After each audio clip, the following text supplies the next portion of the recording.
Tarzan of the Apes, brought to you from out the pages of Edgar Rice Burroughs' immortal book. John! You can't leave us here! It's murder! No, and why not? Why, it's monstrous. It ain't outrageous. It's... Ah! I can't leave you in there, eh? You're trying to tell me that the young lady spoke the truth when she said that she threw the bottle overboard. It is the truth. I swear it. Yeah? And if that's the truth, what are all of us set you free for?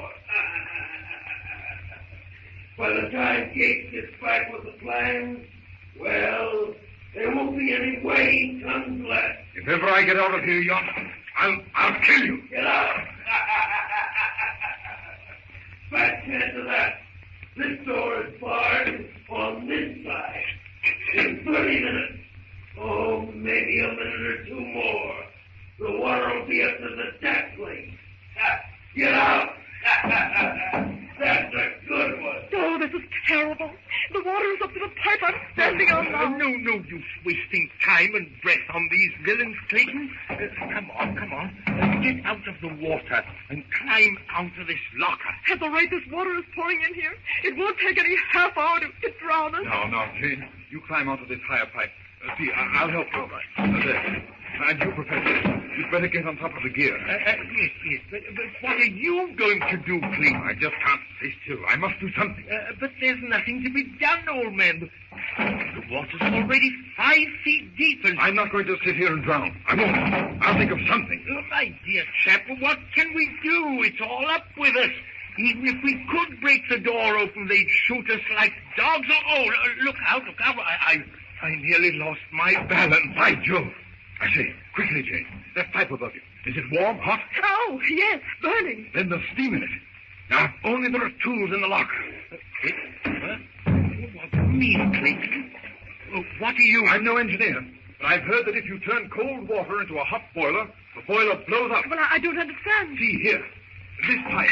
Well, if we can uncouple this flange, the water will go down the pipe into the engine room. But by the time the water is that high, we'll be drowned. Oh, no, we won't. Quick, Daddy, you climb onto this ridge here. That's right.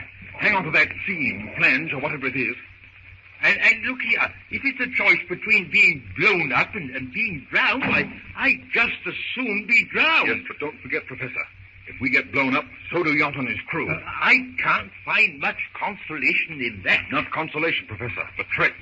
Make enough noise here and Yount will come to see what's up. If he refuses to let us out, calls our bluff, in other words, we'll blow the ship up. Oh, you'll have to hurry. I can't hold on much longer. The water is You can't get into that locker now, Clayton. Why, man, it's madness. Can't I, though? Watch. Now, see if I got the right wrench. Yes, this is it. I can't move it. You hold the wrench, Jane. I'll go back for the hammer. Quickly, I'm afraid I can't hold on. Just one more minute. There's the girl. Either we win or... I'll help you, Clayton. I can hang on to that pipe.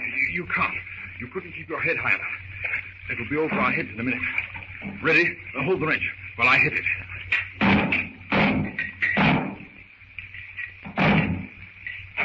Making it, Clayton? Yes, Daddy. There are 3 of them out. Bolts, I mean. How many more?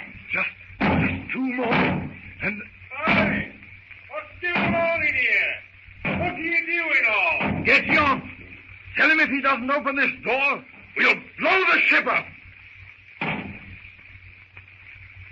Tarzan stops in his race through the treetops. Tracy draws a deep breath. Since the moment Tarzan had thrown him across his shoulders, the journey has been one long nightmare.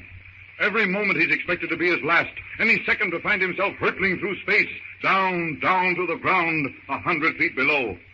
Tarzan lowers Tracy from his shoulders, holds him until the captain's feet find a resting place. But Tracy needs no warning to hang on. Stretching himself, Tarzan grins, opens his mouth, and rubs an expressive hand across his stomach. Tracy laughs. Yes, old man, I am hungry. And language or no language, there's one sign I understand. Tarzan nods. He grips Tracy about the waist.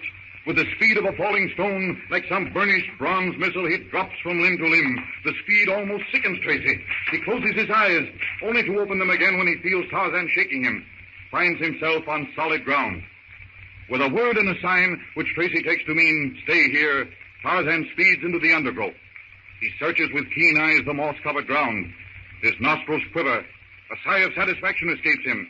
The fine hairs on the nape of his neck stand up. He has seen the spoor of Horta, the boar. Tarzan crouches, moves forward stealthily, his sun-bronzed body melting into the jungle growth.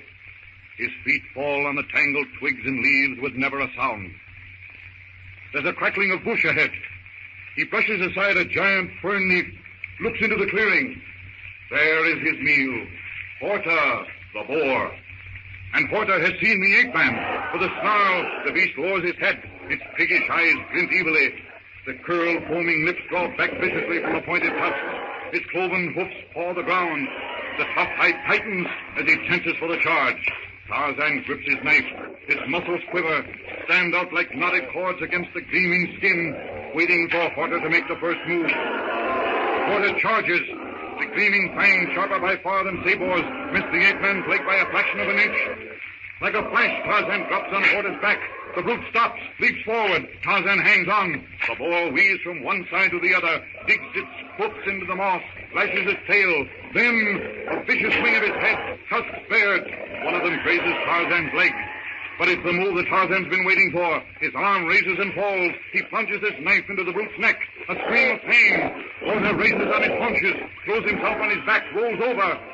Upwards, down, sideways, Tarzan's knife flashes again and again. The gleaming steel sinks into the brute's neck, but Horta is not easily killed. Stretching, squirming, twisting, he throws Tarzan from his back. Like a flash, he turns on his tormentor. The maddened brute is on top of the ape-man. Tarzan thrusts both arms upwards, trying to keep those deadly tusks from his throat. He raises his knee, strains his back, pushes upward. The veins in his forehead are almost bursting. A superhuman effort as he forces Horta's head back. Slowly, a fraction of an inch, a little more yet. Horta strangles, gasps, closes his eyes, turns his head. Tarzan draws his right arm back, brings it forward with a blow like a sledgehammer, buries the knife in the brute's throat, and throws the carcass aside. Tarzan jumps to his feet, places his foot on Horta's neck, and from his powerful throat comes the victorious cry of the great ape.